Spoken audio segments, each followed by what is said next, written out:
Assalamualaikum warahmatullahi wabarakatuh. Kembali lagi di channel Nasihat Kehidupan Misteri. Pada video kali ini, saya akan membahas tentang Presiden Indonesia yang terlupakan sejarah, bahkan dicap pemberontak. Masyarakat Indonesia umumnya hanya mengenal Soekarno, Soeharto, B.J. Habibie, Abdul Rahman Wahid, Megawati Soekarno Putri, Susilo Bambang Yudhoyono, dan Joko Widodo sebagai Presiden Republik Indonesia. Padahal dalam perjalanannya, sejarah bangsa mencatat dua nama lain yang pernah menjabat sebagai presiden, yaitu Syafruddin Prawirnegara dan Mr. Asahat. Pada 19 Desember 1949, Belanda melakukan agresi militernya yang kedua di Indonesia, diawali dengan serangan terhadap Yogyakarta, ibu kota Indonesia saat itu. Kemudian pemerintah kolonial menangkap Soekarno, Muhammad Hatta, Syahrir, dan beberapa tokoh lainnya. Soekarno melakukan sidang darurat dan menghasilkan keputusan, yaitu presiden bersama kabinet tetap berada di Yogyakarta. Saat itu, ada beberapa skenario yang akan diambil bila kondisinya menjadi lebih buruk. Apabila presiden ditangkap, maka Menteri Kemakmuran Syafruddin Prawirnegara membentuk pemerintahan darurat di Sumatera Barat. Meskipun begitu, bagi seluruh rakyat yang berada di Yogyakarta agar tetap berusaha mempertahankan kemerdekaan. Mandat Presiden kepada Syafruddin Prawirnegara, kami Presiden Republik Indonesia dengan ini menerangkan ibu kota Yogyakarta telah diserang pada tanggal 19 Desember tahun 1948 pukul 6 pagi. Seandainya pemerintah tidak dapat lagi melakukan fungsinya, kami memberikan kekuasaan kepada Mr. Syafruddin Prawirnegara untuk mendirikan pemerintahan darurat di Sumatera. Demikian isi telegram yang disampaikan kepada Syafruddin. Namun, telegram tersebut tidak sampai ke Bukit Tinggi karena sulitnya sistem komunikasi pada saat itu.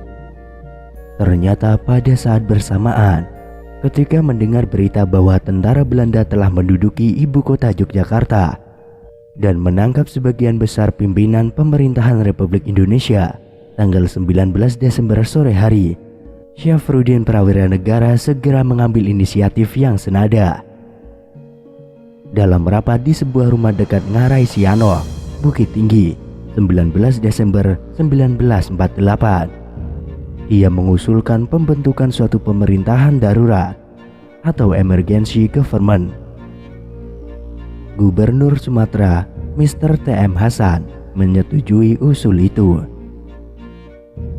Demi menyelamatkan negara Republik Indonesia yang berada dalam bahaya, artinya kekosongan kepala pemerintahan yang menjadi syarat internasional untuk diakui sebagai negara, Pemerintahan Darurat Republik Indonesia atau PDRI dijuluki penyelamat Republik. Atas usaha Pemerintah Darurat Republik Indonesia, Belanda terpaksa berunding dengan Indonesia. 8 bulan berselang, yakni pada 13 Juli 1949, diadakan sidang antara DPRI dengan Presiden Soekarno, Wakil Presiden Muhammad Hatta, serta sejumlah menteri kedua kabinet. Perjanjian Roem-Royen mengakhiri upaya Belanda, dan akhirnya Soekarno dan kawan-kawannya dibebaskan dan kembali ke Yogyakarta. Serah terima pengambilan mandat dari PDRI ke Presiden RI secara resmi terjadi pada tanggal 14 Juli 1949 di Jakarta. Lain lagi dengan kisah Mr. Asahat yang menduduki kursi pimpinan sebagai pejabat Presiden Republik Indonesia pada 27 Desember 1949 sampai 15 Agustus 1950 ketika Soekarno menjadi Presiden Republik Indonesia Serikat. diberitakan surat kabar merdeka 30 Desember 1949. Pelantikan Mr. Asaat sebagai Akting Presiden Republik Indonesia dilakukan di Istana Kepresidenan Yogyakarta pada 27 Desember 1949. Soekarno memimpin langsung upacara pelantikan tersebut. Selain penyerahan mandat dalam sidang tahun 1949 itu, juga BPKNIP secara resmi mengumumkan pemberhentian Soekarno dan Hatta sebagai Presiden dan Wakil Presiden Republik Indonesia. Juga penyerahan kedaulatan Republik Indonesia kepada Republik Indonesia Serikat. Setelah penyerahan mandat, Mr. Asaat membentuk pemerintahan yang berkedudukan di Yogyakarta. Dia dibantu oleh beberapa tokoh Republik dalam menjalankan tugasnya. Menurut Martias Duski Pandu, dalam Jernih Melihat Cermat Mencatat Antologi, karya jurnalistik wartawan senior Kompas, selama memimpin pemerintahan Republik Indonesia di Yogyakarta, Mr. Asaat berjasa dalam menandatangani pendirian Universitas Gadjah Mada. Mr. Asaat tidak mau dipanggil Paduka Yang Mulia, tapi kalau mau panggil Bung Presiden saja, tulis Pandu. Di dalam catatan Departemen Penerangan termuat Daerah Istimewa Yogyakarta, pengembalian jabatan Presiden Republik Indonesia ke tangan Soekarno terjadi pada 15 Agustus 1950. Peristiwa itu ditandai dengan pembacaan piagam pernyataan terbentuknya Negara Kesatuan Republik Indonesia oleh Soekarno saat rapat gabungan DPR, Pemerintahan Republik Indonesia Serikat, dan Senat. Piagam itu diputuskan berdasar persetujuan anggota RIS, DPR, dan BPKNIP. Siang harinya, Soekarno tiba di Yogyakarta untuk menerima kembali mandat yang sebelumnya diberikan kepada Asaat.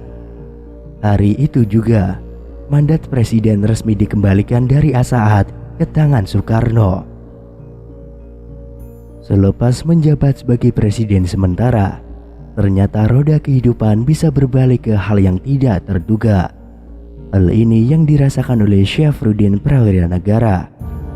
Berawal dari kekecewaan pemerintahan pusat pada 15 Februari 1958 di tempat yang sama saat dideklarasinya PDRI di Bukit Tinggi selama 1 dekade silam. Pemerintahan Revolusioner Republik Indonesia atau PRRI merilis kabinet tandingan. Nama Syarifuddin Prawira Negara muncul kembali, lagi-lagi sebagai Perdana Menteri alias pemimpin tertinggi.